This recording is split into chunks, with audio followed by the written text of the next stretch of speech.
अस्सलाम वालेकुम जी। पाकिस्तान में इमरान खान कैद तन्हाई में हैं। दो पार्टियों की नूरा कुश्ती चल रही है। भारत में जेन जी अपनी लुटी डाल रही है। उस जेन जी की लुटी देख के पाकिस्तान की जेन जी को गालियाँ निकाली जा रही हैं। भारत वाले अपने रील्स बना के भेज रहे हैं हमें कि देखो जी हमने तो तबाहियाँ पट के रख दी हैं। हम अब इतने प्रो लेवल के एहतजाज वाले हैं कि अपनी चीज़ें शेयर करें तो भारत के तो पैंपर गीले हो जाए।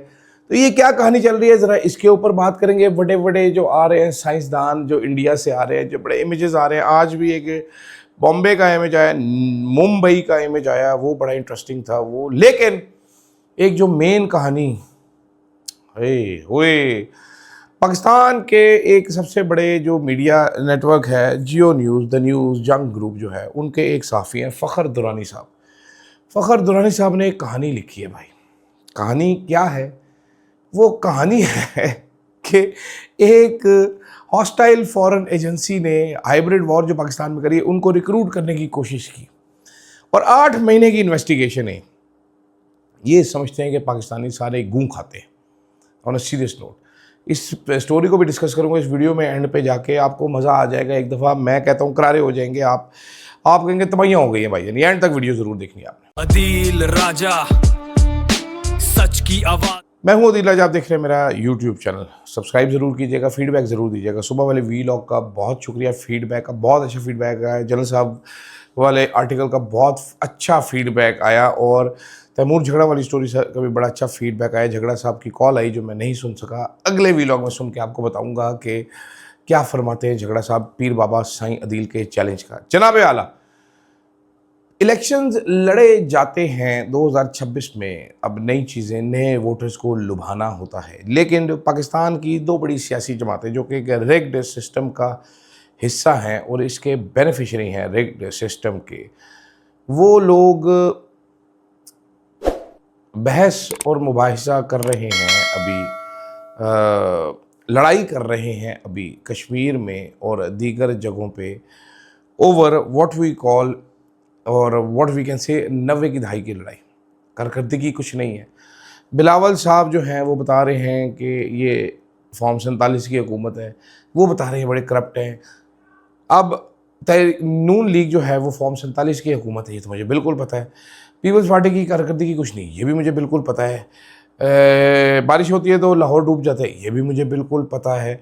ये ज़ियाउल हक की पैदावार है, मेरे को पता है। पीपल्स पार्टी वालों ने करप्शन की, मेरे को पता है। कोई नई चीज़ आप मुझे क्या बता रहे हैं वो तो बताइए ना मुझे। ये सारी चीज़ें मेरे को पता है, लेकिन मुझे इससे ज़्यादा भी पता है। मुझे ये भी पता है कि जनाब ये जो एक दूसरे का गिरबान पकड़ रहे हैं, अभी वो करके पढ़ रहे हैं, ये सेंटर में जफियाँ डालते हैं। ये बिलावल भुट्टो जरदारी वही है जो नथने फुला के कहते थे ब्रूट फोर्स से मैं 26वीं तरमीम करवाऊँगा और इधर उधर भागे फिरते थे और संभाले नहीं जाते थे। ठीक है, ये नून लीग को जफियाँ डालते थे, चुमियाँ लेते उनकी नहीं थकते थे, एक ही कंटेनर पे चढ़े होते थे। तो ये नूरा कुश्ती आवाम समझ चुकी है। तो इलेक्शंस का क्या फ़ायदा जब एक जमात दूसरी को कह रही फॉर्म 47। वैसे ही बैठ के डिसाइड कर लो ना किसने किसको कितनी सीटें बांटनी है, अब किसकी बारी है, बारियाँ लगा लें ताकि ये 1 अरबों रुपये की एक साइज़ है, ये ख़त्म हो। ठीक है, डेमोक्रेसी का जो शैम है उसको भी ख़त्म करना चाहिए। सूरत में रखने का फ़ायदा कोई नहीं। दूसरी तरफ जनाबे वाला इंडिया में जेन जी की बात हो रही है और ये हो रहा है। पाकिस्तानी जेन जी बेचारी क्या करे। वो 27 साल की मॉडल हैं, रिहा उनका शायद नाम है। उनके दोस्तों को लेके जा रहे थे वो, उन्होंने देखा वो उस कैदी प्रिजनर वैन के सामने आके खड़ी हो गई। उन्होंने यूं हाथ रखा और रोक दिया उसको। 1989 की है कि पता नहीं उससे भी पुरानी है। चाइना का टैंक मैन की याद ताज़ा हो गई जब टैंक्स आ रहे थे अवामी प्रोटेस्ट के आगे। वो सब्ज़ी लेके घर से आ रहा था टैंक मैन, तो टैंक आ रहा था, वो टैंक के आगे खड़ा हो गया। आगे कैमरे लगे हुए थे, टैंक उसको कुछ ले ही नहीं। टैंक ने रास्ता बदलने की कोशिश की, उन्होंने कहा नहीं ठीक है। वो टैंक एक लाइन में आ रहे थे, अगर वो अकलमंद टैंक वाले होते तो पहला वाला उसको ब्लॉक करता, बाकी 3-4 आते और निकल जाते। But they were stupid tankers. वो बंदा बाद में मिला नहीं, खैर।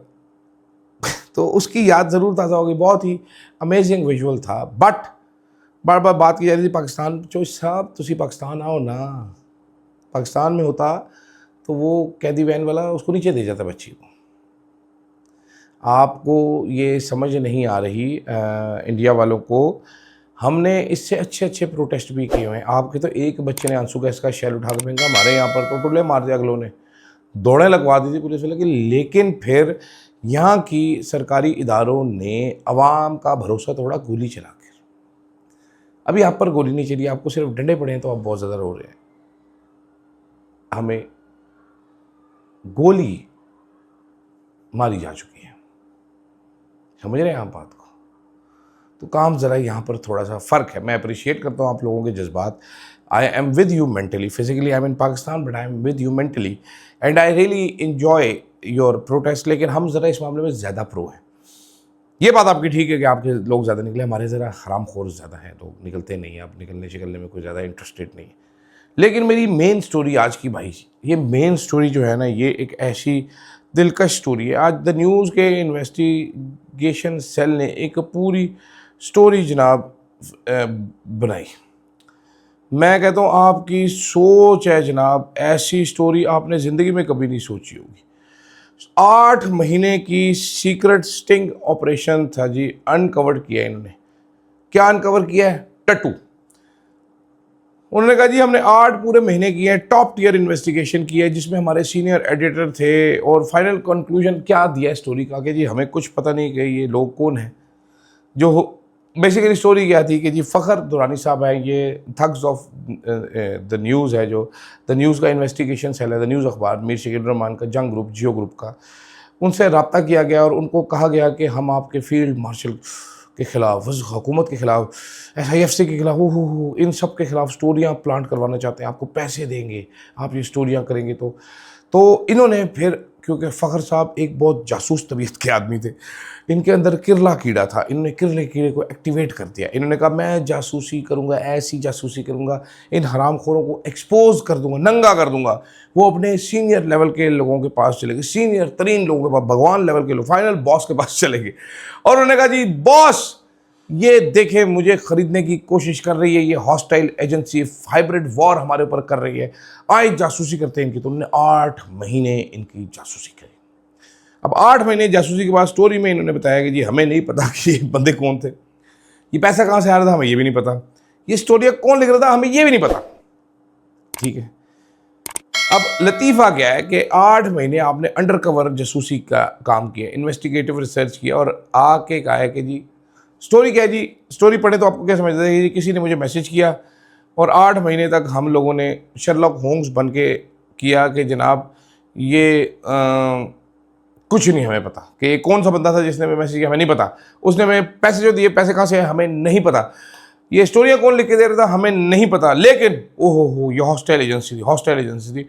मतलब जेम्स बॉन्ड का बजट चेक करें ज़रा आप। स्टोरी ने कहा है कि जी एक हाई स्टेक्स, मतलब ऐसे फ्रेम करिए कि बड़ी को फॉरेन इंटेलिजेंस एजेंसी ऑपरेशन था। टोटल मनी, पैसा जो दिया गया फ़खर दुरानी साहब को स्टोरियाँ फाइल करने के लिए वो था तकरीबन 1,03,000 उनके मुताबिक, यानी कि बड़ा तीर मार के 380 डॉलर होंगे जनाब, $400 होंगे। लतीफ़ा क्या है कि एक फॉरेन एजेंसी आई है जनाब हमारे मुल्क में, हमारे मुल्क के सबसे बड़े अंग्रेज़ी अखबार के एक बड़े चीते किस्म के रिपोर्टर को रब्ता किया और नेशन डिस्ट्रॉय करनी ना, ज़ाहिर बात है, हाइब्रिड वॉर हम पे लागू, हमारे फील्ड मार्शल के खिलाफ स्टोरी कर देनी, हमारे शहबाजी किंग के खिलाफ स्टोरी फाइल कर देनी, हमारी SIFC के खिलाफ स्टोरी फाइल कर देनी है और $300 लेके आए वो ब्लडी। मतलब ये एक छट्टे आईफोन नहीं आता भाई इसका कोई वो नहीं आता, इसकी कुछ भी नहीं आती। 70,000 रुपये आपको दे रहे हैं, 38,000 आपको दे रहे हैं, पैसे मांग रहे हैं, पैसे नहीं भेज रहे। What kind of stupidity is this? ठीक है, और साथ उन्होंने क्या कहा जी, जब सिक्योरिटी के बारे में फ़खर दुरानी साहब बहुत स्मार्ट थे। फ़खर दुरानी साहब ने कहा जनाब वाला कि मेरी सिक्योरिटी का क्या होगा, मैं ऐसी स्टोरी कर दूंगा। उन्होंने कहा जी कि जब बार बार पूछा तो उसने कहा यार तेरी पूरी फैमिली का 1 हफ्ते में यूरोप का वीज़ा लगवा देंगे, ठीक है, सब कुछ हो जाएगा, पूरी फैमिली को रिलोकेट कर देंगे 1 हफ्ते के अंदर अंदर। अब यूरोप के वीज़े के लिए 5-5 मिलियन 6-6 मिलियन लगाते हैं जनाबे वाला, जो तुम्हें दे रहे हैं उस्ताद जी उठाकर तकरीबन क्या उसका नाम है अपना 70,000 रुपया स्टोरी करने का, वो तुम्हें कैसे वीज़े लगवा के देंगे? ठीक है, ये ऑनलाइन स्कैम तेरे साथ चल रहा था, 1 हफ्ते में रिलोकेट हो जाए, इस तरह तो अमेरिका भी नहीं कर सकता भाई, टाइम लग जाता है, मेहरबानी कर। और देखें वो कह रहे हैं जी कि बातों बातों में जो हैंडलर था फ़खर दुरानी साहब का, फॉरेन स्पाई एजेंसी का, उसने पिगासस सॉफ्टवेयर की बात कर दी। पिगासस वो ड्रामेटिक क्लूज़ कर दिए, मतलब वो व्हाट्सएप पे बातें करता था और वहाँ पर पिगासस करता था जनाबे वाला। ठीक है, टॉप सीक्रेट कोवर्ट ऑपरेशन हो रहा था एक, जिसमें एक मुल्क को बेड़ा गर्क कर देना। उन्होंने फ़ोन किया, लो फ़खर साहब, और सर मैं तो पिकासस से फ़ोन भी हैक कर लेता हूँ। वो सर, यार क्या स्टूपिड आदमी है आप, मतलब माफ़ कर दें फ़खर दुरानी साहब, आपकी मेहरबानी। ठीक है, और फ़खर दुरानी साहब इतने ज़बरदस्त थे कि बातों बातों में उस बंदे ने बोला, फ़खर साहब आप गलत दिशा में जा रहे हैं।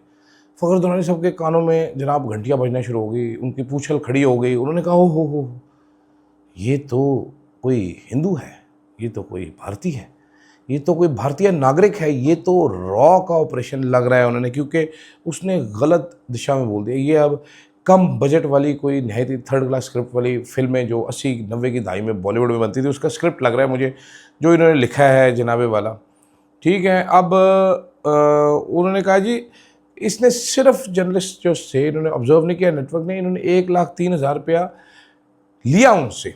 उन्होंने कहा कि जो क्या उसका नाम है, हैंडलर था हमारा, उसने क्रिप्टो का मांगा। क्रिप्टो का मैंने कहा नहीं, खबरदार, क्रिप्टो तो बड़ी गलत चीज़ है, मैं क्रिप्टो में डील नहीं करूँगा, ऑनलाइन भेज दो पैसे।